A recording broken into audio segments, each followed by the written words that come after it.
When it comes to strength training, you've probably heard us say this before, right? Do the least amount of work to elicit the most amount of change. Well, here's the second part to it. Not only is it the least amount of work to elicit the most amount of change, it's also the right amount of work. It's actually the perfect amount of work. You're not compromising results for doing the least amount to elicit the most change. You're actually hitting the perfect sweet spot. In other words, any more than that, any more than the least amount to elicit the most change, only compromises your body's ability to adapt. So it's actually the perfect answer. It's the least amount, it's also the best amount. There is the individual perfect dose for everybody. Once you start like thinking like that, your training is gonna forever change. Yeah, I'm not sure I like the least amount to elicit the most change analogy better than your optimal versus tolerant. Well, that's tolerable, because it's the same thing. It is, right. So and it'd be interesting to hear from the audience, like a survey of like which one clicked for them more. Both. I think you have to hear both, because what happens, and this happens to all of us, right, is you'll hit that right amount of volume, intensity training, you'll get great results, and then you'll think, well, if I add more, then I'll get there faster. Yeah, it's logical. Right, but if you're doing the right amount, more means you'll get there slower. Just like doing less will get you there slower. It doesn't get you there any faster when it comes to strength training. Because remember, strength training is all about the adaptation. How do I send the signal, balance recovery, balance adaptation, so that I can build strength, build muscle, sculpt the body, whatever. Any more than that, all you're doing is you're taking away from your body's ability to adapt. So what you're referring to, Adam, is when I say, you have the right amount and then you have the most you can tolerate before we get into overtraining. People tend to go more towards what they can tolerate and not the right amount, right. Which means you're getting results slower. And I have to say this because I have to sell this. Because when people hear us say, do the least amount of work to elicit the most amount of change, I think what they think is, okay, well, what they're saying basically is that it's more efficient, it's less time, this is a smarter way to work out. You need more and more analogies. Right, exactly. Well, you have to. I'm going to provide some. Yeah, because then they'll think, well, okay, that's a great message. I get that, but I have time. Yeah, right. I have time and I got energy. Yeah. So I can do more. If I do a little more, then I'll get there faster, right? No, you don't. You actually get there slower. The right amount is the right amount is the right amount. And so what people should do is less and less and less until they hit that sweet spot, versus what people tend to do, which is they get the sweet spot. How much more can I tolerate? How much more can I tolerate? How much more can I tolerate? And you would be shocked. Everybody watching and listening to this, and even myself, I'm constantly shocked by how I overshoot. Constantly overshoot. And I'll look at my program and be like, well, no, this is less. I think this is good. I'm doing less than I typically would. And then I'll do less than that and get better results. Or I'll miss a couple days or go on vacation and come back and be stronger. It's like, oh my gosh, it's so much less than you think is necessary. And on the untrained, it's even less than that. I mean, there's studies that show that one 15 to 30 second isometric contraction a day. One. It's like nothing. One. And like for untrained individuals. Sounds so minuscule. So they'll have people that don't even work out, right? And they'll like typical office worker, and they'll have them do one hard isometric contraction a day. That's it. And over 12 weeks, they see this consistent strength gain. Just flexes for the mirror, just across the board, right? Or you look at the data on how much strength training is required to prevent muscle loss. So not build muscle, but just prevent it from going down as they get older. Because every decade, I think you lose 3 to 5% muscle mass strength, something like that, right? The amount of strength training you need to do just to prevent muscle loss is something like one workout every 2 or 3 weeks. Yeah. Crazy. It's so much less than you think. Yeah. It's not even funny. So now there are benefits to being active daily. So I'm not saying. Yeah, and it's important to separate that, right? Yes. Because then somebody's like, well, wait a second, it's got to be good for your heart to do this and movement. Yes. It's like, okay, well, yeah, that's like when we're talking about body composition, which by the way is what most of the conversation is about, right? Yeah. 95% of the people that we're always addressing is somebody who wants to reduce the body fat, increase muscle, wants to be stronger, wants to be healthier, fitter. All that stuff fits in that category of what we're talking about right now. That doesn't mean that, hey, once you've reached that level, hey, maybe there's some value in, adding some more activity into your life. Like, yeah, but it's different than changing body composition. Who do you think we get most pushback from this message? Is it the bodybuilder bros? Is it the super athletes? Or is it the high level executive type A person? That's great. I mean, that's like the trifecta. Dude. Yeah, because we get it from all those. I'm just like, who do you think is the most vocal? So I think athletes are the hardest to change. Yeah, here's the thing with athletes, though. There's so many more factors, right? When you're an athlete, you're not just training to stimulate strength and growth. You're also trained to perfect your technique and your skill, which requires a lot. Very different. To send the signal to build muscle and strength requires very little in comparison to what people think. Now, perfecting a swing or diving off of a high dive or playing in a game, well, now frequency, it makes a big difference. Like Also, practicing often. Also, makes a huge athletes difference. also have the other factor too, which is you also train mental toughness. Yeah. There's value in my body's going to break down, shutting down, but still I have to push through. That's right. And so that's why this is why I make the case that if we were playing this game, like which is the worst of those three avatars you just said, athletes are the hardest to get to change their behaviors in training because there are certain things that have served them by training that high of volume, right? Or that intensely, right? That serve them to be able to be, fatigued and hurting and wanting to stop and then being able to mentally push through. That there's value in it as athlete. There's value in every day going and practicing the swing. So you take that athlete who's already had this confirmation bias of no. I know going. I got better at basketball by playing every day. So you're not going to tell me dropping down to 2 or 3 times a week is a good idea. Like I've already. So that they're probably the hardest, at least with the type A, and then what was the other one you said? The bodybuilder bros. Oh, the bodybuilder bros. I feel like they don't have as much of a confirmation bias. Although right? they're still challenging. Oh yeah, no, that you nailed the 3 probably. I know.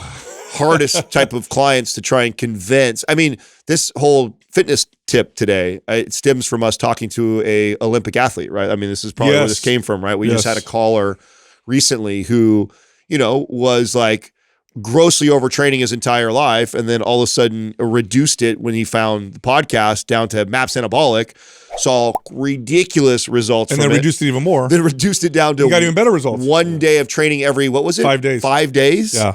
And saw even more results again. I mean, imagine Tripping out on that. By the way, I want to say this. This is great news for the average person, Right. because the average person, look, all of us, the 3 of us, were trainers for a long time, and towards the end of our career, I can confidently say that we were among the upper echelon of trainers in terms of success, in terms of getting people to adopt new lifestyle, be able to do this for the rest of their life. And I'm going to tell you right now, as good as I got, I could not take the average person and turn them into a fitness fanatic. It's just not going to happen. Yeah. The average person, they don't love it like I do. Otherwise, they'd work in fitness. So I got really good at getting people to be consistent 2 days a week of strength training, 2 days a week. And then I got them to walk throughout the week to be active. So why is that good news? Strength training is so protective. It's not the activity itself that's beneficial. It's not the workout itself that gives you all the value. It's the adaptation that it induces. It's the protective effects of muscle. It's the insulin sensitivity. It's the storage vessel for carbohydrates or glycogen. It's the faster metabolism that buffers you against this modern life where you're surrounded with so much food. It's protective against being inactive. When you're inactive all day, which most people in modern societies are, even if you work out every day, you're largely inactive just because we sit so often. Our jobs involve lots of sitting. We drive or whatever. Muscle is protective. So what we're saying is also great news. Like, hey, you strength train and you do it right, make it appropriate 1 or 2 days a week for the average person, you're going to get protective benefits that you would otherwise have to get from working out almost every single day. Mm-hmm. And if you add a little bit of activity on top of that, where let's say you walk for 10 minutes after breakfast, lunch, and dinner, or a little more, like that's a very little time investment for a tremendous return. So this is all phenomenal news. Now, for the fitness fanatic that loves living in the gym, there's a lot of things you can do in the gym that don't involve heavy strength training that'll help bolster those results. And then, there's definitely hardcore. Look, I'm one of those people, right? I go to the gym and I tend to train on what's tolerable versus what's appropriate. And I know this is a constant struggle, but there's a lot of things that I modify in my workouts in order to kind of get away with doing that. But if I were really trying to be as efficient as possible, my workouts wouldn't be. You also tend to recognize when you're in that place, right, before too long, which I think that's also important to know, right? Like, because I think it's important to admit. I don't overtrain like I used to. Right. I think it's important to admit to the audience that this is an area that you still struggle in, right? We all still struggle in, right? So that it's there. But then you also have the self-awareness to know, like, oh, I'm teetering in there again. I need to go back the other direction. And so that's super key to this. Like, because at one point, I mean, we, again, back to this caller we had, like, listens to us, has listened for 6 years, understands a lot of the philosophy and principles that we talk about. He is a good example to be able to dip in and out of that, to test that, like, because this is a moving target. I think that's important that people understand this. It's not like you figure out what the ideal dose is and it's like, oh, you've solved the equation for here's my dose. Yeah. It's like, that's your dose right now. Yeah. And that messes people up too, because they'll look back. How many times have you heard this, right? They'll be like, I'm not working out that much, man. I used to work out like crazy and I felt fine. It's like, well, you also got better sleep. Yeah. You also didn't have much stress. Didn't have kids. Yeah. Had a different job. But it's like, life has changed. And so and all those, including your workout, add to your stress bucket. And you have to understand, and so does day to day with your sleep and nutrition. If you're deprived of nutrition and you're sleep deprived, well, that bucket got a lot smaller. It gets way smaller. Yeah. And so your ability to handle all this other stuff. So it is a move. And I hate to say that because I know that it already seems daunting. Like, oh, so you're telling me it's like I got to do less or figure this out. And then, oh, you're telling me it's always going to change. It's like, well, yeah, but the most important point of all of this is that you're always constantly evaluating that and asking yourself, like, and paying attention to all those things. Like, man, I do have a lot going on in my life. Maybe I need to adjust a little bit of this intensity. Right? Totally. Today's giveaway is Maps Aesthetic. To enter to win, leave a comment below this video in the first 24 hours that we drop it, subscribe to this channel, and turn on notifications. If you win, we'll let you know in the comment section. Also, the June special is as follows. Ready for this? Maps 15 minutes, half off. The bikini bundle of programs, half off. And the shredded summer bundle of programs, also half off. If you're interested, click on the link at the top of the description below. All right, back to the show. I got to tell you guys some funny stories. Do you guys remember when you were little? Did you guys have like cousins or friends that you always grew up with when you were little that you just... Yeah. Okay, little boys tend to be like this. Like, I remember when I was a kid, I grew up with my cousins. There were 9 of us, but in particular, 1 or 2 of them, we were always together. And we just fought. That's all we did was fight. We get together. Parents would get us together, and it was just, at least 1 or 2 fights would occur every single time. Well, now I have my 3.5-year-old. My brother has a toddler. My sister has like a 5-year-old. And we get these kids together, and same thing, right? They're always like, they play, and then they'll fight. Someone cries, and they play, and it's just funny to watch. And the moms freak out, and the dads are just like, they'll work it they're out. going to be okay, right? Yeah. Well, anyway, we're on the way home from, we were visiting with my family. And my nephew, his name is Francesco, but my son calls him Francesco. I don't know why he says that. So anyway, we're in the car, and I'm like, how did you have fun, buddy? And he goes, no, I had no fun. I'm like, what do you mean? No and fun. he goes, I tried to slap Francesco as hard as I could in the face. I'm like what? What? I'm like, why? He's like, he took away my magic wand and I guess he had a stick, and then his cousin took it from him, broke or whatever. I'm like, oh my God, that's terrible. You must have been so mad. I'm so mad. And then literally 2 seconds later, is he coming over later? I said, no, he's not coming over. Why? Said, I want him to come over. I'm like, I thought you want to slap him in the face as hard as you could, but he's so fun. I'm like, okay, dude. We were dying of laughter. Like, you literally just told me you want to kill him. Now remember when I told you guys that story of Max with his best friend about the Mario star? When I had to break them up over that. No. And then I told you guys, I think I told it on the podcast a long time ago. Yeah. He was hanging out with his best friend, and they got into it. And I'm like trying to solve the issue. Like, what's going on? He took my star. And I'm like, give him his star back. No, where's it at? Like, it was make believe. Oh yeah, wasn't even a real thing. You know what I'm saying? Here, I got it. Yeah. Max, exactly. So I was like, here, give it to me. Here, there, take it. And he's like, thank you, Dad. You know, like, really? You guys are fighting over a make-believe star that he took from you? Like, just take it back. It's make-believe. Dude. Yeah, we set up a few of these like wrestling matches and stuff with the cousins, and it's like an ongoing thing, and they all kind of test each other out. None of them are trained in like wrestling, thankfully, yet, but like that's all going to change, so we'll see. But it's funny to see how like coordinated and the strength changes and the dynamic changes, because one of the cousins was like stronger than everybody, and then all of a sudden these other cousins coming up, and Dude, when you guys were talking about it, it reminded me of this one article I read a while ago. This must have been years ago, but they like busted some daycare center for like running a legit fight club with kids. Like, what an ultimate hustle. It was terrible. Yeah. They were caught on camera. Recording it. Yeah. Dude, can you imagine? Like, they're going straight to the fire. Imagine if that was your kid, right? And you see this video of your kid being put in a circle to fight. So I'd be like, oh wow, dude. Knowing how my son handles that stuff, I'd be devastated. That would just cry. Dude, I was telling Katrina, it's gonna be tough. So Katrina's out of town, right? So she's been gone, and I had Max myself, and she was talking to me, and she's like, how's he been? Because he had a little bit of like a runny nose and a cold this last week, and typically when he's like that, he's extra sensitive, right? And so I said, really good. I said, we haven't had any. I said, he's been great the whole time. I had no issues.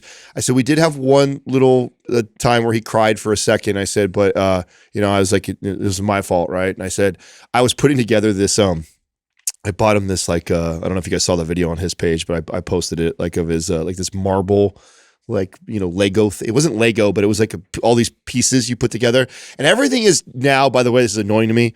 Everything has gone digital, so like they don't have the old school. Open up the instructions and look to go on and look at. Yeah, and so I'm like on their iPad. So it's on the phone, and the colors don't match what's in here, and I have to scroll from screen to screen. My phone falls asleep every 5 seconds, so then I got to open it back up again, then go back to and it was way more difficult than I thought. So I'm like 2 hours deep into this stupid toy, like trying to build it. So granted, I'm like a little irritated, right? So I know this about myself, right? I'm getting frustrated that this thing is way more difficult than I anticipated, and it says like for 6-year-olds and above, so I should be able to put it together fine, right? So I'm having a hard time with it, and it comes with these 3 little marbles. And I'm like trying to put it together and doing my thing and stuff like that. And Max is like starting to grab the marbles and he's playing with it. I said, Max, just play with one of them. I don't want you to don't lose those because that's the main part to this thing. And then I go back to what I'm doing. I'm not really paying attention to him. And he's playing with them and he's like juggling them over by the couch.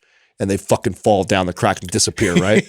And Daddy, I lost him. And I looked at it, and I knew because I was so irritated and frustrated that I gave him a look he's never seen before. Yeah. Like I looked up and I was like irritated, like, I told you not to play with the marbles because you don't lose those. Oh. And that literally that is what I said. Yeah. I told you, and I gave him a look that he hadn't seen yet. And he just looked at me. Devastated. No, I'm so sorry. And just broke down crying. And I'm like, it's okay, dude. There's no reason to cry. Daddy's not mad. I'm not mad. But that was why. I had to explain to But I told Katrina, I'm like, God, our son is so damn sensitive. I said, I didn't yell. I swear to God, I didn't say anything sharp to him. Didn't change my tone. But I gave him a look that I know he hadn't seen because he's probably never seen me that irritated with something. And I was in the middle. And I said, I know it was me. I was frustrated at that stupid game. And then I told him something, then he lost it, and it was just a look of disappointment. You know what I'm saying? That look of disappointment, man, like broke it down. Yeah, my son's been doing this thing now where he gets one of our suitcases, our rollaway suitcases. He brings it downstairs and he goes, I'm going to work now, and he rolls off, and then we have this chair in the playroom, and he sits on he sits in the chair, and he goes, what are you doing? He goes, I'm Mind Pump. He goes, hi, welcome to Mind Pump. I'm going to buy some money. And then he gets, I'm going to buy some money. I don't know why he thinks I buy money. Like, so that's how it works. Yeah. And then he gets the suitcase and he comes back. I'm back now. I'm like, that's cool. He wants to do what I do. That's funny. It's so cute. Have you seen, so I think it's so cool they have these now. The suitcases for kids to ride. Mm-hmm. I have. Yeah, we bought Don't they have one with the that you can control too? Oh, I don't know about that. Have you seen the electric ones? The electric motor, yeah. Oh, they do? Yeah. Oh, that's cool. Yeah. This one has like a seatbelt on it, and he's got a cushion where you sit on it. It's a suitcase. It's a suitcase, and it's shaped so it has a seat on it and everything. It has handles for him to hold on to. It has a seatbelt that buckles around it. Like so clutch for the airport. I mean, we've traveled a lot with him, right? So I gotta get that. It's cool stuff now for kids, bro. Man. So even if we had wheelies, he's entertained by it. Like how often you taking a kid through an airport that's his age? It's like you're dragging him along. It sucks. Yeah, it sucks. Or terrible. You carry him and you're exhausted because you got to throw him on your shoulders. And terrible. So, yeah, what a cool invention that they came up with that. And he loves it. He rides around on it the whole time. Dude, it's like you just reminded me by saying airport. I just remembered because airport's fast food or whatever. I had, you know what I had the other day for a long time? McDonald's chicken nuggets. Dude, do you know how disgusting? So I had them not that long ago for the first time in years. I didn't realize how disgusting they were, and I attribute that to being ruined by Butcher Box's chicken nuggets. Way better. Because of their chicken nuggets, I all of a sudden feel, because I used to love McDonald's chicken nuggets, and there was never a time in my life where I That was the only thing I would order. Yes, even as an adult, as I got older, it's like if I was gonna go through McDonald's, it's like, I'll get some chicken nuggets or something like that. That's get some protein, right? That was my justification of that, right? I'll do that. That's not that bad, and I like the way they taste. Gizzard nuggets. Did not realize how gross they taste until I got used to the Butcher Box. It's much so exactly same thing. So my sister had her kids over. She ordered some for them. They have a lot of food allergies and stuff. It's one of the places she trusts. Whatever. So she orders them. She got a bunch of extras. So I ate some of them. And you know what's interesting about like McDonald's? They've really mastered how to process and engineer their foods. And this is something that I think is characteristic of heavily processed foods. If you don't eat a lot of processed foods initially, you're like, ew, this is gross. Keep going. Yes. Keep going. And then it's all of a sudden you like addictive. Weird. Yeah. Weird. Because I had like one or two and I'm like, oh, like, I don't like these, But because they were there, I'm with the kids. I had a couple more and I'm like, I want another one, but they're not good. Why do I want another one? First hump of disgust. Yeah. Isn't that so what is that, Sal? Remember I shared that with you guys when I did that whole, so when I was competing, I shared that I did an entire show where I went all whole foods, all natural, no shakes, no bars, no nothing. Like all like one way. And then the next show after that, I introduced all the shakes and all the bars I'd want. Even sometimes I'd have 3 bars. As long as it worked within your macros. That's right. As long as it fit the macros, and I really wanted to test like how I felt, what I looked different, all this stuff like that, right? And being honest, like there wasn't a huge difference aesthetically, right? It was pretty close. I noticed a little bit of a difference being all whole foods natural, but all in all, it got me just as ripped. But what I was so fascinated with testing that was that when I had cut it out and I went all whole foods, and then when I reintroduced it, the bars were disgusting to me. And I remember being like, oh man, this is going to ruin my test. And so I like made myself eat 3 or 4 of them in a row, like 3 or 4 days in a row of like introducing them. And by about the 3rd or 4th day, I started to like them again. And then I went from liking them to craving them. It was so interesting to watch that happen. So I think what it is that, so these foods are engineered to hit all those pleasure receptors, and whole natural foods don't hit the receptors in the same way because they're not engineered like that, right? They're not created foods. They're foods that are in nature. So I feel like initially it's overwhelming. It's like when the kid doesn't like, or how about this? Like if you would never eat sugar and then you eat something that's really sugary, you're like, oh, that's too much. Yeah. Keep eating it. And then all of a sudden it doesn't become the body too much. adapts to it. Right. So I think what happens is you're overwhelmed with the engineered like hammering on these receptors. And then you do it a few more times and the body adjusts. That's such a good analogy because you're right. Like even today, because the way I introduce and have sweets in my diet is minimal in comparison to how it was when I was younger. There are certain candies, treats, and sweets that I loved, 20 years ago that now are like, overwhelming. Overpowering. Yes. But I'm sure if I were to keep eating it, that eventually Speaking of which, by the way, you guys remember the famous documentary Super Size Me? Which, by the way, that happened to the guy in that. Do you guys remember the first one? I remember him going through that process. Yes. He was like repulsed for like, I don't know, it was like the first week or so. And then he craved it. Yeah. And he just went crazy. So that's the only way he could get through it. That exact thing happened to him. He did not want it. I do remember that now. And then he's like, I crave it. Even though I feel like garbage, even though I don't feel good, I want more and more and more. Anyway. How long was that span that he? I want to say it was like a week or two. No. Him cramming the McDonald's in. Was it a full year? No. I think it was 60 days. Check it out, Doug. I thought you meant like how, because I do remember he started off and he was like, he wasn't really. I think it was by day 3. He wasn't enjoying it, but within a week, he was like. Yeah. 30-day experiment. It was 30 days. 30 By days. the way, what happened at the end of that 30-day experiment? What it is? You should be able to look up like his weight gain. His cholesterol went up. His lipids went all over the place. Yeah. It was terrible. He gained 25 pounds. In a month. Yeah. Increased cholesterol, depression, sexual dysfunction, fatigue, all that. By the way, that guy just died. Wow. He just died recently. He's young. He wasn't even that old. 50s, I think. So can you find what was out the diagnosis? Cancer, I think. Cancer. Yeah. Can you find out, because we were talking, we were speculating on this. I think Andrew was bringing up that he got in good shape afterwards. Do you know? Because they did a second one. They ran it again. What was the second one about? Was it this? It wasn't the same press. He wouldn't have done the same thing, is it? Yeah. I don't remember. I would have to look up what Super Size Me 2 he picked is another about. fast food place. Now I'm gonna do Taco Bell. Let's see what happens. Right. You're leveraging on all these people. I'll do you Like, next. way more and then I'm gonna- diarrhea. That was a factor. Yeah, you know by the way, that documentary, McDonald's removed the supersize because of that. Oh wow. Because he got so much bad press. Yeah. Yeah. In fact, I don't even think they still to this day. I They don't started think like subtly Yeah, but I know, incorporating salads. their and- large is like a supersize now. Yeah. So his second movie was about chicken. Apparently, he opened his own chicken fast food place. Oh, Anyway, he was 53 years old when he Yeah, passed. that one was like about MSG and stuff. I think. Right. was it? Yes. I don't remember. So maybe I didn't think- watch it. So then. I think that's what I know. I watched. I just can't remember it for the life of me. Right now. By the way, a lot of people are, of course, they're like, oh, it's because he did Supersize Me. That's why he got cancer or whatever. I don't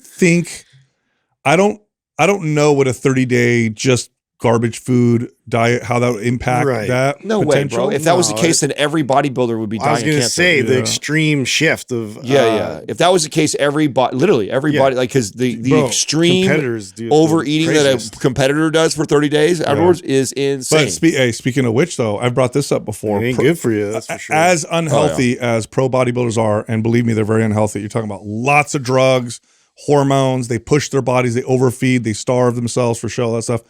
They still have a lower cancer rate than the average person, Which points. by the way, makes that point. Yeah, it points to the protective effects of muscle. training. Yeah, strength training is the most anti-cancer form of exercise. I think, if I'm not mistaken, strength training will reduce your cancer across the board by a So quarter. you know what? 25% all the way I down. mean, obviously, can't do it now, but it would be great to have seen him do the exact same 30-day experiment and but add strength training 3 days with before- McDonald's. Yes. Oh, Imagine what a difference! I guarantee Huge. in 30 days. Yeah. So just I mean, he still gets some 12 still- workouts. Yeah. So in those 30 days, he does 12 workouts with eating exactly the same way. The outcome would have been dramatically different, in my Of opinion. course. Oh yeah. Yeah, Of course. Absolutely. All the extra calories and carbs and stuff, a lot of it would have gone to muscle. He still would have not had his health, wouldn't have gotten, I mean, he still would have seen some negative effects. Sure, But sure. way better. Yeah. That's the So point. yeah, I've been embodying our message in terms of just sticking with strength training and lifting weights. However, I went for like this hike recently I saw that over the weekend. I thought you were getting in trouble or something like that, or the wife was it's like, what is Justin doing? She kicked him out of the house. Yeah, I was like, oh, he Bro, must be. they're so into it. He must be you know, really like- trying to get some tonight. like Courtney and her sister and everybody. And I was like, I'm usually an outdoor guy and I'm like all up for it, but I have not been doing any kind of cardiovascular training like at all. If not too, I'm in a cut. And so I was like very low calorie. I was like, I'll just hydrate and eat a little bit. Dude, I was dying. Like in the weather started warming up. And so on top of that, I started getting really hot. And like we were out, I don't know, it was only like 3 or 4 miles. Like we went in total, but like I had to hit, do you guys have this where all of a sudden now it's getting real? And it's like, you just shut everybody off and you're like, I'm going like fight motor. Oh, yeah. Like I had to go fight motor and like, Yeah. dude, why are you you're not enjoying this and you're not taking the scenery. And I'm just like, fuck off, dude. I'm just like, It's like co- moto that's that my entire competitive- way that back to the competitive car. switch. Yeah, Yeah. competitive switch. And they didn't understand that. They're like, why were you such a bummer, to everybody? Just This- ignore me I'm and like, go talk amongst I was yourselves. fucking struggling. What do you want me to sit here and complain and be like, yeah, like I'm out, Justin, dude. you missed an opportunity for connection by telling them that you didn't feel good. You could Hey, have told them. speaking of, please share with the audience because you're now on, I want to say week 3 or 4 of Tirzepatide. Yeah. Is that what week you're on? Yeah. Yeah, but he went too aggressive, didn't I you? went too aggressive for the 3rd week. And so, yeah, that was the other part of the story was, so the previous 2 days, before that, like I mean ramped 2 my weeks? dose. Sorry. So I did 2 weeks at a lower dose. Yeah. And then I went the 3rd week, I went up. Yeah. And then it like thinking it wasn't going to be that dramatic. And the first day wasn't really, I could sense that I had a little bit of like, stomach distress and was like, well, maybe I'll stick with liquid and shakes. And then I started introducing like whole foods and I was like not having it, dude. And then all of a sudden it hit me and I was like really sick. Like I was pretty like You threw up, I didn't you? threw up. I was in like whatever most people have described in terms of like when they get all the symptoms that are negative, like it all hit me like a rainfall. So I wasn't happy about that. And then the following day too, I was sort of recovering and going through the same thing. But So I just decided to just be cool. I get just hydrate, electrolytes, and then, stick with like shakes and kind of build my way back. You went up to the Dose. starting Yes. quarter dose. I'm glad you brought Yes. that up. Not even a full dose. Now I'm a full dose. So I know another guy that same thing. He took the starting quarter dose and he got sick. Yeah. So weird how individuals differ and how they respond. Yeah, and it's like I'm not going to throw it all out, and this is the other thing too. Like a lot of people, like even my wife, and they're like, well, just stop doing that. What are you doing to yourself? I'm like, I was on the wrong dose. Like Yeah. I just go down. Like Yeah. and I was getting benefit in like it was helping to kind of curb some cravings and things, the previous 2 weeks. So anyways, but that does happen. And it was a struggle for me. So all that leading up to that hike, I had that kind of going against me as well.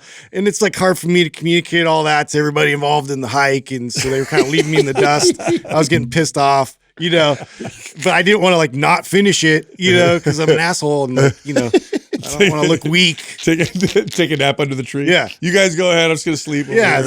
So I'm just Relax. like, I just took off. I'm like, fuck. Now I'm out. was it open or were there trees covering and stuff? Or were you out in the sun? Oh, see, Open that's out not in the good. That's not- sun, just cactus. and- Justin doesn't like heat. I don't. I'm not a fan of the heat, and it really, for me, it's like I do it as a way to toughen myself up, right? Yeah. Like I don't want to be a pussy, Yeah. Well. and so that's where I'm at. Well, you did well. Yeah. You did well. So I got through it. How hot did it get down there this weekend? It wasn't terrible. It was like high 80s, Oh, that's not bad 90, at all. like at the max. But Perfect hanging out and pool day. dude, it was beautiful actually. I Yeah, bet, it was really I bet. good. Yeah. Speaking of which, by the way, Peptide World Conference or Congress? Congress. Peptide World Congress is happening in Vegas. I'm going to be speaking at this event. This is in Vegas. 500 doctors, yeah? Yeah.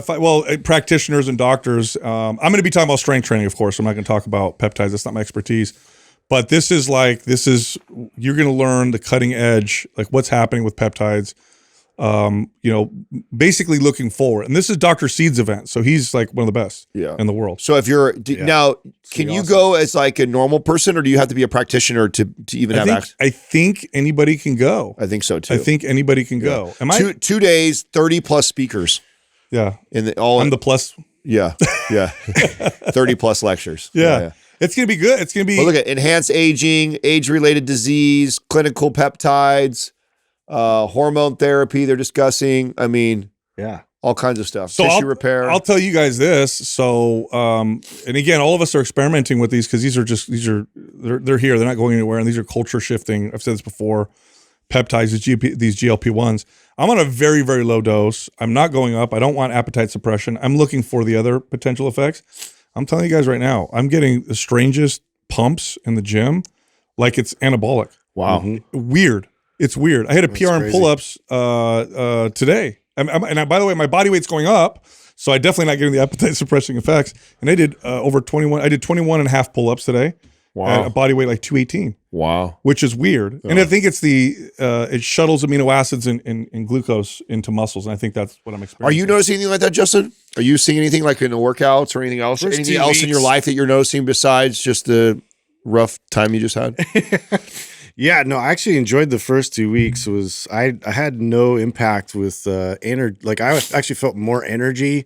I felt like I was unconsciously making better decisions with like my food and more hydration and like I was doing a lot of the better habits, and I was actually my caffeine intake was less, which I thought was interesting. Oh, okay. So that did affect that. Yeah, it That's affected weird. that and affected my alcohol consumption a bit, which, on the weekends I'll tend to have, a few and do that. But it was like, I'd do like 1 or 2 drinks. Normally I had like 4, and it was like fine. It's it would be interesting too. I can't wait to you not so much because you're such a low dose, but it'll be interesting when you come off and with the appetite. Mine came roaring back, right? But one of the things that I noticed that I did, which was, and I think this is going to be so crucial to people having coaches and trainers take them through this process is. So everybody knows the ice cream thing that I have, right? This ice cream addiction, and I just love that. It's like my thing at nighttime and stuff like that.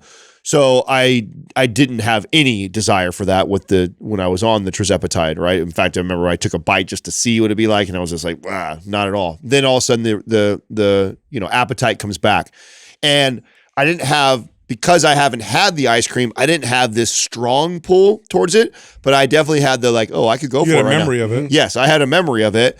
But what was great was that when that happened, I had an alternative, right? And this was something I used to do when I competed, because obviously you couldn't eat pints of ice cream and get on stage and compete, right? It's not going to happen. So Greek yogurt, and I have Greek yogurt with real fruit and sprinkle a little bit of granola in there, and it gives me that similar type of sweet treat. And so I've been back to that, and it's been this nice thing that is supplemented. And what's also great about that is that Greek yogurt is high in protein, and I already know that I'm So you somebody get that too. So I'm getting that also, and so I've seen such positive benefits of exchanging the ice cream addiction for that.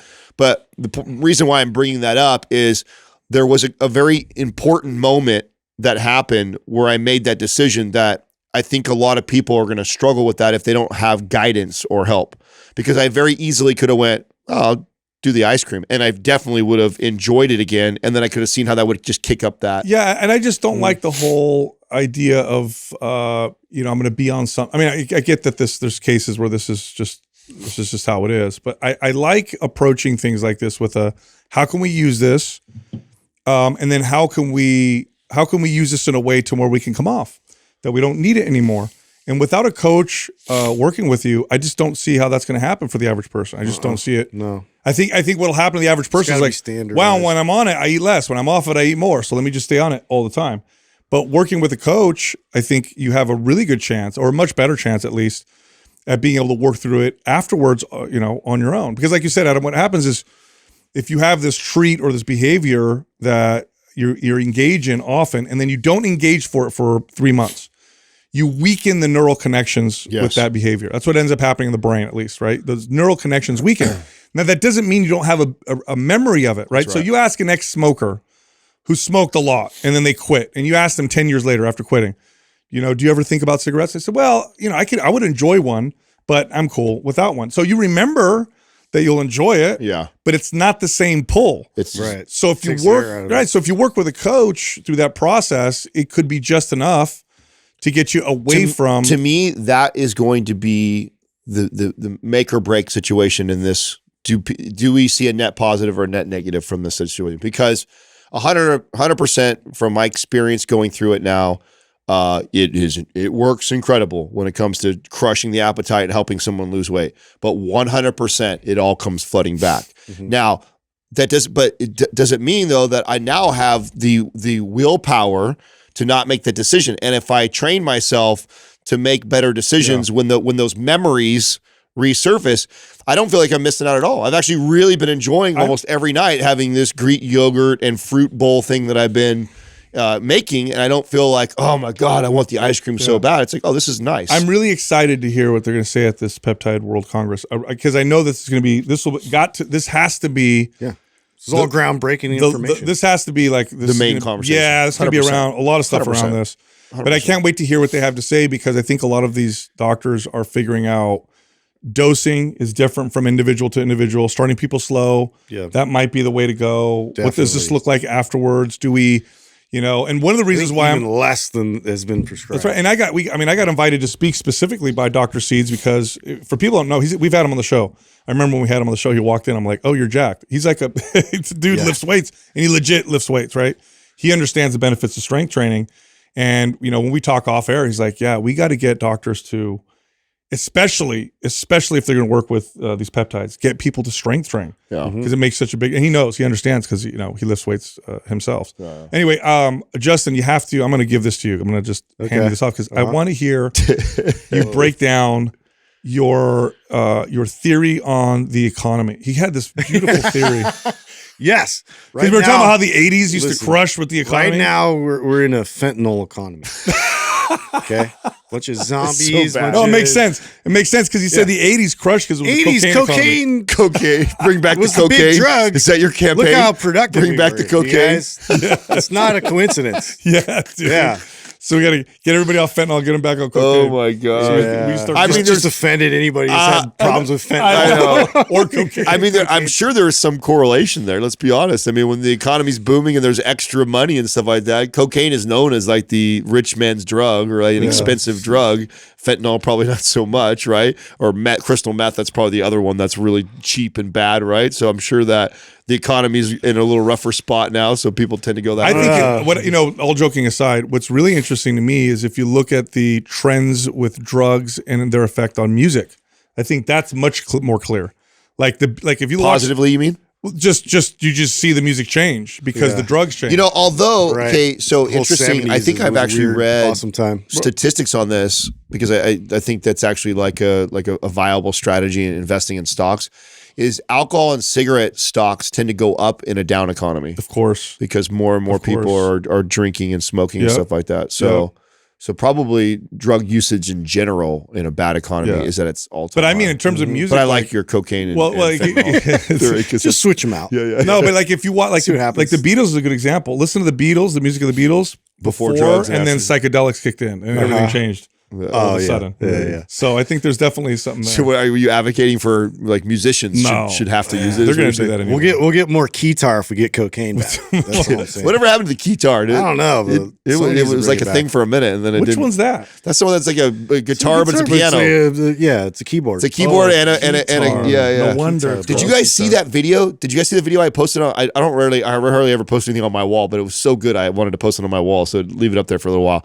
On my Instagram, did you see the guys playing the guitar? No. Oh my God, Doug, pull it up so they can see this.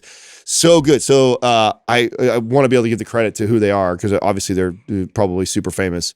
I didn't know who they were, but they look like they were playing at like an opera house type place, playing the guitar to Michael Jackson song. But like I want to say four guys are playing on one guitar. Did you see it, Justin? I didn't. Oh, Yeah, you'll that's why I'm appreciate like, Four guys are pissed. using one guitar. Yes. Watch. Hopefully, Doug can play the video. This is so you guys usually can my see it. kind of content. It's so good, dude. So good. Like, are they like reaching around each other? Yes. Yes. Watch. Okay. Oh, they're all playing at once. Wow.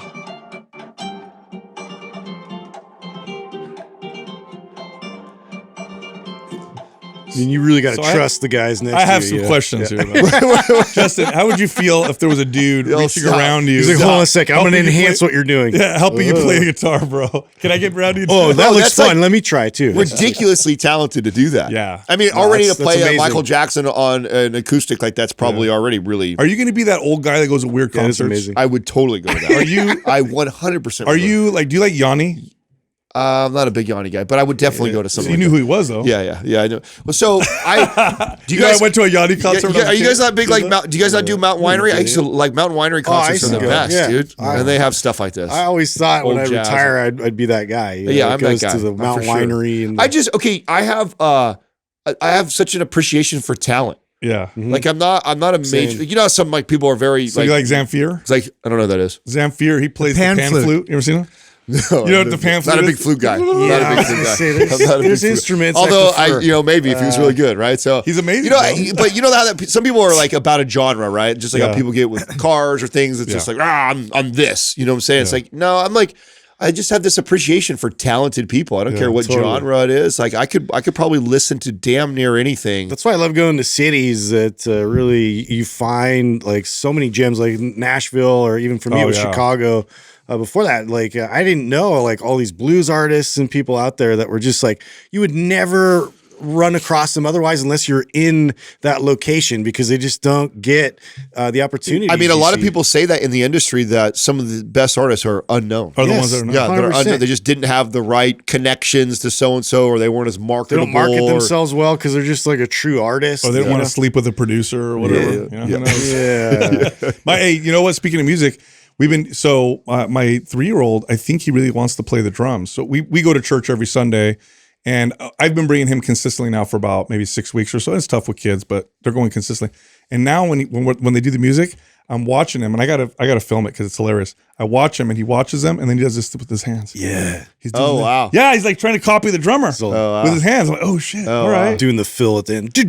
yeah, dude. I'm like, oh, that's cool. So okay, are you guys? I'm bad like this, right? And I'm trying to correctest behavior of mine. I get so excited, like when my son shows. No, I know exactly what you do. Yeah, You jump all over it. Yeah, I do. No. Yeah. You can't let him know. Yeah, I can't. It's like I mean, I want to encourage it, right? So it's just like, okay, we're into soccer. Let's go get the soccer ball in the goal. You know what I'm saying? Then it's not a thing. And then it's like, I do oh, the we're into same drums. thing. Went and bought all the drums. So we're not into it the next day. It's like, you know.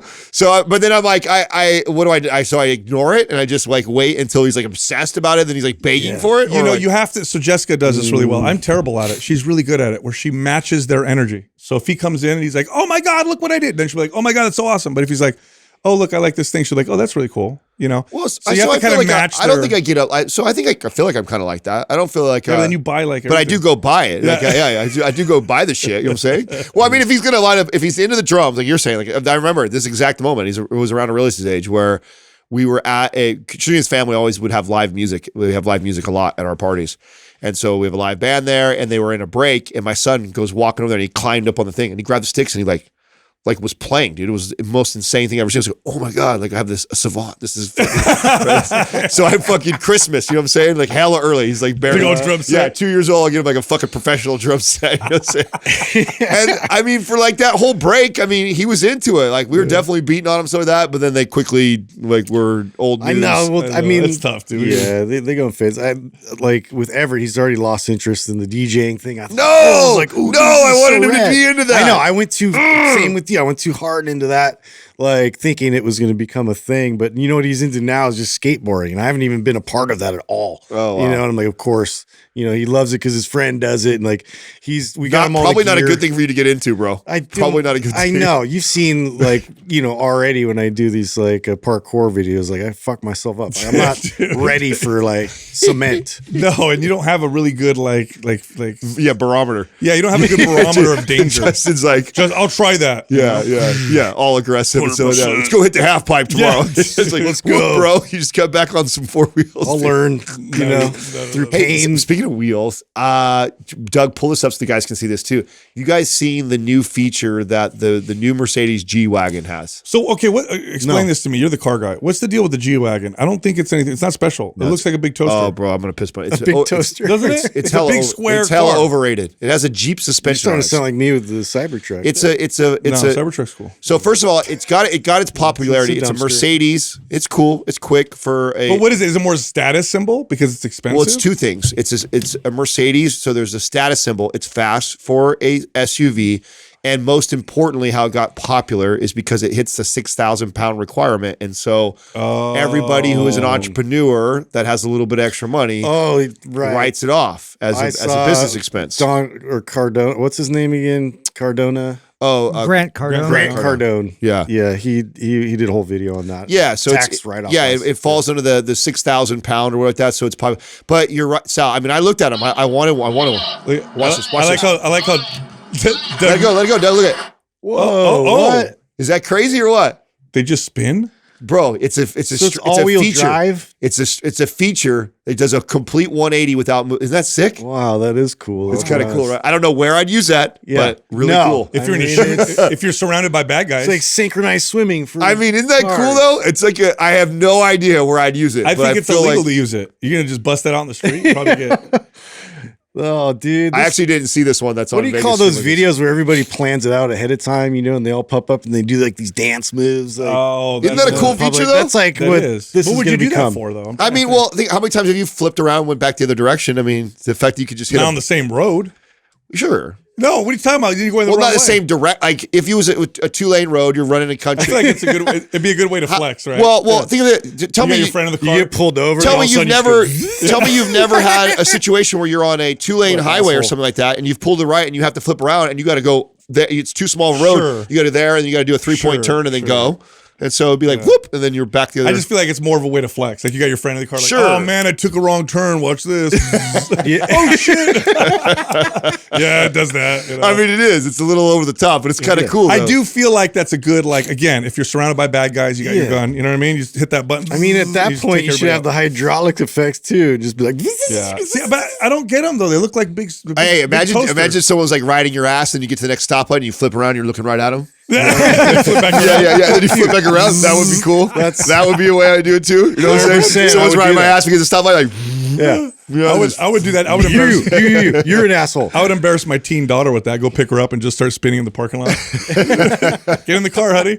She's so funny, dude. When I drop her off, listen, when I drop her off, it's the funniest thing ever.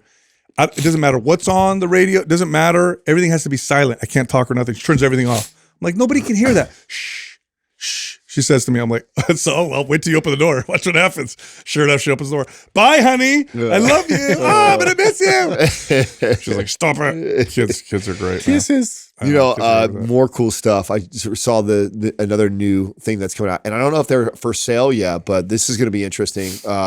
Apple, their new AirBuds. Did you see these yet? No. So the new AirBuds with cameras built into them. In your ears? Yeah. So I mean, the cameras are just designed to give you that. So you know, like we've been talking about all the not AI, but augmented reality stuff. Oh. So it's going to be able to like process everything your eyes are seeing, and then be able to give you feedback and stuff like that. Like be able to list. Like so, I'll be able to look at say a spec of a car would be an example, and it tell me the model of it right away. Be able to access Google and stuff like that. So imagine seeing things, be able to just say it, and it's already and it sees what you're looking at, and then be able to. Yeah. So is this their real goal? This is just to collect data, so that way it feeds into something else eventually. Like, what's the benefit? I mean, that's a good question, Justin. Like, what? I don't know if it's like just staying on cutting edge technology and being able the first to be, because the AR and AI is the race right now, right? Everything is AI, AR type like technology. Is the desired outcome just more data so they can better market to you? Maybe, you know. It always reminds me of that Black Mirror episode where everything's always recorded. Yes. And then remember the husband and wife get you arguing? zoom in the background and you can listen to conversations you didn't hear. Yeah, all that kind of stuff. Yeah. Or remember I think it was a part where they got in an argument. I mean, like, you didn't say that. Yeah, you did. Is it a good? I remember that one. Is that a good or a bad feature? Bad. Bad? It would be bad? Yeah. It's Really? so against Kind of keeps people honest. I kind of feel like we're probably the ones that are right. Watch your time. P's and Q's. us? We're the more right guys? But we lose because they're just better at arguing. Yeah. You know? Yeah, I agree with that. Yeah. 100%. Yeah, and they have 100. They have better. And I feel like if I had a rewind Yeah. button, I feel like I'd get at least 25% more wins. Yeah. You know what I'm saying? Now, but would you still win or would you still lose though? Yeah, I know. No, this is what I said. Yeah. You didn't mean it that way. That's a deep fake. Yeah. Yeah, no, I think it would generally be a bad thing. Did you to pull have them up, everything Doug? recorded. I didn't see them. I don't Really? think they're a thing. Yes, they're a thing. AirBud cameras. Did you get tricked, Adam? Did you get one of those fake? Oh, speaking of tricked, hey, you want what I saw? I saw this the other day and I thought it was insane, and other people are confirming this. So there was this video of this young. It was a TikTok video. Okay, I'll just paint the context.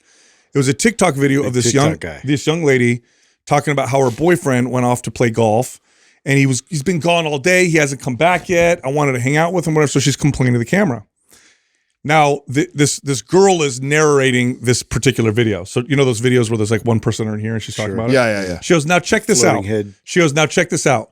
She shows the comments under the video on her TikTok, and it's a bunch of women saying things like, how rude is he? He didn't even call you. How dare he take a whole day? Doesn't he want to hang out with you? He doesn't value your time. She goes, I had my boyfriend pull up the video and read the comments. Totally different comments. On his version of TikTok, same video, the comments were dudes. Why can't she find something else to do? Leave the guy alone. God, he just wants a break. And she's like, "Oh shit!" They're already segmenting it. No, I think what we're seeing is potential like foreign actors trying to just sow discourse. Did you see that clip? And it's in the commenters. It's all fake. Did you see that? Did you see that clip of Scott Galloway with Jen Cohen? No. Oh, you didn't see that? No. Oh, so there was a clip she posted just recently of her interview with him. I've read a couple of his books. Oh, okay. I think, and I've showed you some of his clips before. He's kind of like he's a pretty good central guy. Sometimes he leans liberal, I feel like, but then sometimes he has some conservative, I think, views on some stuff. So good person, I think, to listen to for the most part. And he was talking about that we're like, as far as a country, we are doing so much better than what like media makes you feel like or tells you. Yeah. And a lot of our number one thing that we are doing terrible is like just against each other. Like we are, and if you think and that what other countries yes, are he doing. says, and he says, if you think that Russia and China aren't in there meddling in that because they can't beat us in everything. Everything else we are beating them at. We are better than them at, and so that, and we don't highlight that. They're hitting us. Imagine how much healthier we'd be if we just shut down social media. You know, Agreed. Yeah, agreed. that's great. But yeah, that was his point. I thought maybe that's what you saw. Wow. Yeah. He just brought that clip. That clip just was yesterday. I saw her post. Speaking of which, by the way, I have more family members who have never watched or listened to a single Mind Pump episode text me because they saw me on commercials for our sponsors, Organifi. Wow, you're doing really well. You're working for. You've made it. You're working for Organifi. I heard they're a great company. Yeah, kind of.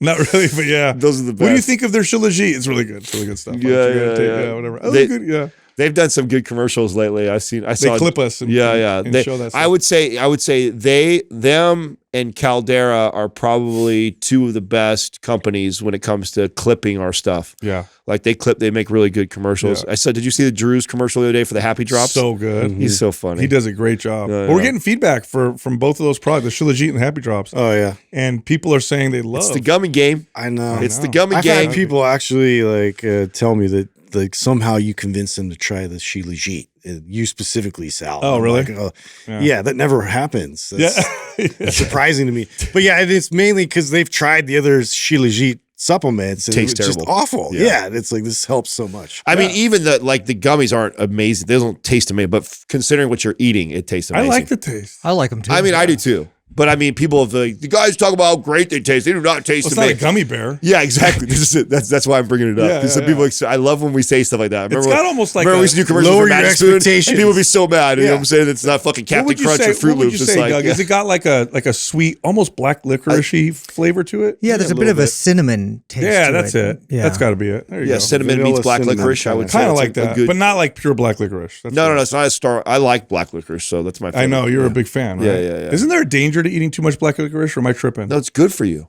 No. don't know why we're well, gonna I know dub- dub the licorice is black good licorice for, isn't it for stress? Licorice root? Maybe, but I think that Black there's licorice you is can too much eat of it? too much black licorice and get sick. Well, you could eat too much. It of reminds me anything. of Jaeger, so yeah, those are bad nights. Oh God, yeah. No, for me it's tequila. I still can't smell tequila without remembering one particular time. Jaeger, there's What does that no say? benefit. It could cause swelling and high blood pressure and deplete potassium and electrolytes that may cause a cardiac arrhythmia or arrest. Jesus, That's from black bro. licorice. Yeah, Oh, see, I knew good. it. Yeah. How many knew it. boxes of licorice do you need to eat? I don't think. How much? You should write that down. 14 entire pounds of rope, licorice. How much? Eaten in large amounts, black licorice can lower the body's potassium levels significantly. Wow, large amounts. What's a large amount though? You know what I mean? 'Cause I Dude, we think just totally fucked that commercial up. Now everyone's going to associate. it doesn't have any black. Yeah, no, yeah, no association black It has with black zero licorice. in it. it's got zero black licorice. I can't Way wait to go. I can't wait to get the email from Organifi. Yeah. Hey, thanks for the fucking terrible commercial. No, no, Our no, product no. doesn't have any black licorice None in it. at Now all. everybody's afraid of it. It's Shilajit. It's a Shilajit gummy. Good. Eat what is it? 4 a day and you're good. Completely different. Yeah. Super beneficial. So today's shout out is the live event. We still have some slots available where you can come listen to us talk, hang out. It's going to be a great time. It's on June 15th. You go to mindpumplive.com, get yourself a ticket. Come to Vegas, the Bellagio. It's a good time. Find out who won on the racetrack. Brain FM is a company that provides music with engineered sounds that actually induce different brain states. No joke. You can listen to Focus, and within 5 minutes, your brain adjusts and you actually have more focus. They have meditation and sleep sounds as well. And you don't have to trust me. You can try them out. For 30 days, try them out. See for yourself. It'll blow your mind. This is real stuff. Real stuff. Go check them out. Go to brain.fm/mindpump and get yourself 30 days for free. All right, back to the show. First question is from Nebs. Your thoughts on fractional plates for more incremental progressive overload? I I love love the idea of it. Yeah, I love the idea. By the way, I never did this, even though I see the value in it for sure. I know. Did you ever do the 2.5 plate thing and just I did it for a while, and it was. You did? Yeah, and it does help, in terms of like a little bit of progressive overload, but I just wasn't consistent enough with it, So I've done this. I actually had a client I did this with. He bought, so fractional plates are like a quarter pound, half a pound. or even 2.5 plates? I would consider that. I mean, fractional. not really, because you add 2.5 on each side, it's 5 pounds. 5 pounds is a significant amount. Oh, of you weight wouldn't? to add. I would count 2.5 plates as fractional plates. Because now so. you got 5 though, 5 pounds, one on each side. I know, but whoever goes up 5 pounds in anything? I used to do that all the time. Well, Yeah. really? I used to do five. I That's would go weird. 5 or 2 We reps. used to call guys like you Little 2.5. pussies. Yeah, really? Not to their face though. No. So I had a client that Who did goes this. up 5 pounds, Where- dog? huh? You used to, in like wrist curls? No, You say like 5 because I pounds? was trying to He's do like, this. throw on those 2.5 so I could get under that squat bar. real quick. You had So five- close, Hey, dude. listen. We used to have reels. You could only go up quarters, bro. Hey. Quarters and plates. That's all you use. Listen, Can't you even had, use if you had tens. 5 the pounds, plastics. Let's go. you had 5 pounds a week. That's a lot, and it's 20 pounds in It's a month. fair. It's fair. So it's not bad. Okay, right? So, okay, go ahead. But with fractional plates, so getting back to what actually happens, I had a client who had these 1/4 pound plates they were magnets. Yeah. And so what he did was, and we experimented with this for a while, where I said, let's do the same exercises, keep everything the same, moderate intensity, and let's just add a 1/2 pound every time you do this exercise, every time, and keep the reps the same. And the dude progressed for a while before he hit a plateau. Yeah. Really? Yes, for a long time. So he still kept doing 10 reps, but it would be a 1/2 pound heavier each time. And I think we went up, I think we got up to 15 pounds. If you on can his do rep. it, where it's not real distinguishable. That's it. That's the key. That's the key. Because if you feel the weight a bit, like that's where I got into a sticking point. But yeah, I had a similar experience. Yes. Like going through Yeah. that. By the way, you can do this without adding fractional weight. You could do this by if you look at your tempo or a slight pause. The key is, by the way, the Soviets were really good at this. If you see the Soviet studies on strength training, they did this often with athletes where they would keep the intensity at a certain level, but they would slowly increase or keep everything the same for a long period of time, have the body completely adjust, and then do a big jump at the end of like a 30-day period. So, and the strength gains were remarkable. I mean, one of the best ways to gain strength consistently is to do exactly what Justin said, where you add just enough to where it's almost imperceptible. What we tend to do is we tend to add enough weight to where it feels much heavier. And then the intensity becomes too high and then you plateau much faster. So with incremental weights, now I've never done it myself, but I would love to try It's it. one of those I wish, I was like super into it. But yeah, because I experimented with that, and then I experimented with rubber bands and kind of going in Yeah. that direction and that helped too, with especially when I had sticking points that I was trying to address. But yeah, because it is a really smooth way to do it if you can be disciplined enough. Yeah, think about that. 1/2 pound or a pound a week, and you do this over the course of 10 weeks, 20 weeks. You had some serious weight. Next question is from S. Hashim.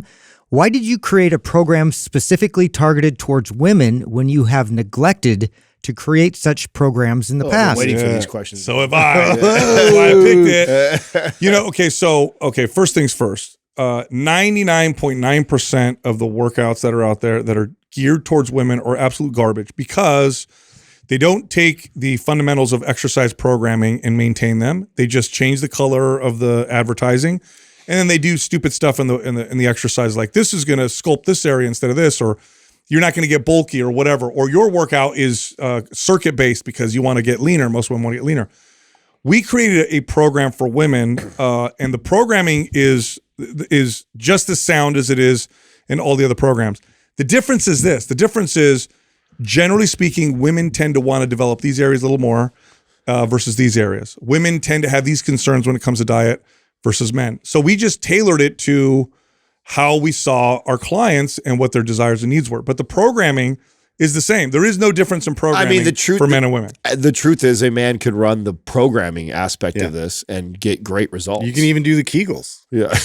You can. If you're a dude. Kegels work for guys too. Yeah. We have a pelvic floor. I mean, to me, that the part that really makes it more for women is the little those types of touches to it, right? There's we had a pelvic floor addition to that, right? More glute work, more shoulder work, less trap work. Yeah. Shoulders before arms, or shoulders before back. Typically, don't do that. Yeah. Or before chest. Typically, don't do that in programming. Yeah. Really, it was around what women tend to say. I want to look more like this versus this. And the lifestyle considerations Yes. and like some supplements, that may benefit, some female needs in particular over men. And so it's things like that we just tried to, really zero in, like this is our avatar, this is our person we're really trying to enhance. So Supplements, we wrote. hormone tests. I mean, there's some things in there That are more specific. Those are the things that really I think made it more a female targeted program. But truthfully, if a guy could follow the weight training portion and see incredible results, Yeah. And again, and now part of the motivation, by the way, of this was that there are a lot of women that won't step into strength training unless it says it's for women. And then the other side of it is we're really trying to encourage this movement where more and more women are realizing the benefits of strength training. Yeah. We've been in the industry long enough to see how radically different it's already changed. Women they don't want to go near a free weight area, 20 years ago, 25 years ago when we were working in gyms. Now you're seeing them move in there more and more. And so we want to continue to push that trend with good exercise programming. Because again, when you find women workouts online, and we know we've seen them all, or a lot of them, the programming sucks. They're all circuits. They're all plyometrics done the wrong way. It's all about cardio with weights type of stuff. 1,000 rep booty band exercise. That's right. Well, and you have to ask yourself too, okay, if our desired outcome, right, if our goal of this business has always been to reach and help as many people possible and present the right message and information to them, are we better off sticking to our guns and never writing anything specific to a sex? Right. Because we've been teaching people forever that exercises don't have a sex attached to them, and continuing to reach our audience and give them these programs that we've continued to write forever. And we help, let's use these for just argument's sake, reach those, 5,000 people all the time. And we keep helping those 5,000 people that have been listening to our show for the last, say, 6-7 years or whatever like that. Or do we open up the possibility to reach 5 times that and now bring those people into the ecosystem and then educate them on the podcast of, listen, there is nothing really specific in exercises that is for women versus for men. And that's something you have to wrestle with. And so the audience knows, not stuff that Doug likes that I share, but I think it's important for this conversation. That launch to that program, the next best program we've ever launched did half of what that program did in people. So that's how many people we reached with a program that supposedly cut out 50%, right? The other sex of our consumer base. So we reached more than 2 times the best launched program we'd ever done previous to this by doing that. And so, I don't know. And of those, so the audience knows too, 25% of those people, it was their first program they really bought from us. I didn't know that. Yeah. That's crazy. 25% of those people that bought that had never owned any of our programs. So you're talking about, hundreds of new people that we've now brought into the ecosystem by doing something like that. And so, I don't know. I've wrestled with that. I've wrestled with that with the marketing team for a really long time on we wait. You know why we waited so long? We had to write a lot of other programs first, and then we had to figure out, okay, fine, let's do this with integrity. And here's what it is. Women tend to work on these areas more. Let's switch the volume up.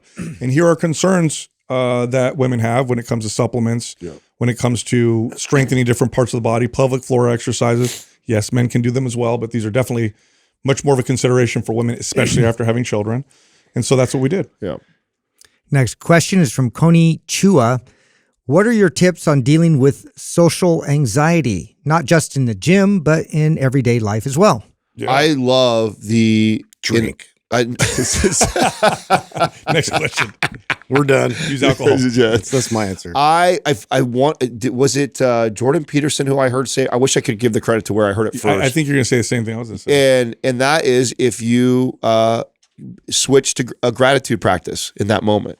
So as you start to feel anxious and those feelings start to come about, and whatever it is, you're fixated on your work or your finances or your relationship, whatever's causing the anxiety, in that moment when you feel that coming on, literally stop yourself. If it helps, get a pen and paper out and write down 5 things you're grateful about in your life. And why that's so powerful is they both cannot simultaneously live in the brain. It will completely take you out of that place of feeling anxious and having anxiety. You know what's characteristic of social anxiety, when people have social anxiety, is that the people experiencing social anxiety. So social anxiety is obviously anxiety of being with people in groups, talking to other people. One of the key characteristics is you're thinking of yourself. You are thinking of yourself while you're with other people. How do I look? What am I saying? Oh my God, I said something dumb. How's my facial expressions? Am I reacting the right way? So one of the ways to work around this is to stop thinking about yourself, or to put it differently, focus on the other person. Ask questions. Yes. Yeah. What are they saying? Pay attention, be present. What is that person? I'm interested in what they have to say. And when you find those creeping thoughts of, uh-oh, how do I look? What am I saying? God, I said that. Start thinking of other people, because a lot of this is just you're thinking. If I were talking right now on the podcast and thinking of myself while I was talking, it would feel very awkward. And eventually I start to get very anxious as the words came out of my mouth. Yeah. So that's a big one. And then lastly, all anxiety can get better through practice or exposure. Mm-hmm. So the more you do something that you're anxious about, the less anxious you become over time because of practice. Immerse yourself in it. Immerse yourself. That was always my MO. It's like wherever I feel the most uncomfortable, obviously there's room to grow there. So, and this was one of them, right? Mm. To get myself into a public setting and introduce myself, have like these interactions and these nice little short conversations with people, which I used to loathe short conversations. Like, get out of here. You're not even worth it. I have real friends. I'm okay. But, I had to get over that and extend myself out there. Next question is from Hope is Life 50. What are some red flags we should watch out for when hiring a personal trainer? They don't listen to Mind Pump. Yeah, that's actually not a bad one. I mean, we've reached now a level. We're large enough to in the fitness space. I don't know a gym yet that doesn't have a trainer that listens to the podcast, and so. If you're hiring a trainer, there's one. Well, mainly because we can't, give them our stamp of approval otherwise. Yeah. One of the biggest red flags for sure. I know that sounds really cocky, arrogant to say that. But if they listen, but I mean, it's like an easy filter. I mean, I would do that if I was like, I would tell that's what I tell my family to do. If my family is like across the country and they're looking for a trainer in the gym, I go to the gym and find the person who listens to the show. Well, because they at least agree with us if they listen. That's right, yeah, exactly. Or they're growth minded. They're trying to learn. They're trying to improve themselves. There's a lot of qualities that come from the people that probably listen to the show. So a really big red flag is if a trainer doesn't do an assessment. Oh, a huge red flag. That is the biggest red flag. If you walk in and it's your workout with your trainer and it's the first one, and then they just take you in the gym and train you. Yeah. That's like going to a mechanic and them not knowing what's wrong with your car. Mm-hmm. And they just start to take it apart. Like, what are you doing? Yeah. That's a big one. The second one is if they beat the shit out of you. Okay. Mm-hmm. If you go to work out with a trainer. Which, by the way, that same person. Typically same person. Same person right there. And if you're not progressing, if their only answer is always like, we got to burn more calories and we got to like reduce the amount of calories you're eating. Like, that's their go-to. And to that point, one of the ways you have a good trainer on your hands is no matter what you ask them, they start the answer with depends. Mm-hmm. Oh, that's a good sign right away. They understand. With a really good coach or trainer, no matter what question you ask them, if they start it with depends and versus a definitive answer right away, because everything does depend. When you were talking about what should I do for X, fill in the blank, it always depends. It always depends on multiple variables, and a good coach and trainer helps you grasp that. Because most people are searching for the quick answer and with that. And if your trainer just gives you that quick answer, they're not that good of a trainer. A good trainer will always start the sentence with depends. And another one, I think this was an obvious one, but if you're doing an exercise or a set and they're not watching you and they're waiting for you to finish so they could show you the next exercise, and that sounds obvious, but there's a lot of trainers that do this. I've seen this where they're training a client and it's like, okay, do 10, and then they're not paying attention. Like, that's another huge red flag. But you should feel they should do a proper assessment. They should modify exercises based off of your movement patterns, your goals, your fitness level. And you should feel really good at the end. You should not at the session. You should not feel at the end of the session like, oh my God, I just got the crap beat out of me. If you feel that way and you're sore for days afterwards, that's a red flag, 100%. Look, if you like our show, head over to mindpumpfree.com. We have a free how to squat like a pro guide. This guide teaches you how to squat more effectively. It breaks it all down for you. It's totally free. It's at mindpumpfree.com. You can also find us on Instagram. Justin is at mindpumpjustin. I'm at mindpumpdestefano, and Adam is at mindpumpadam.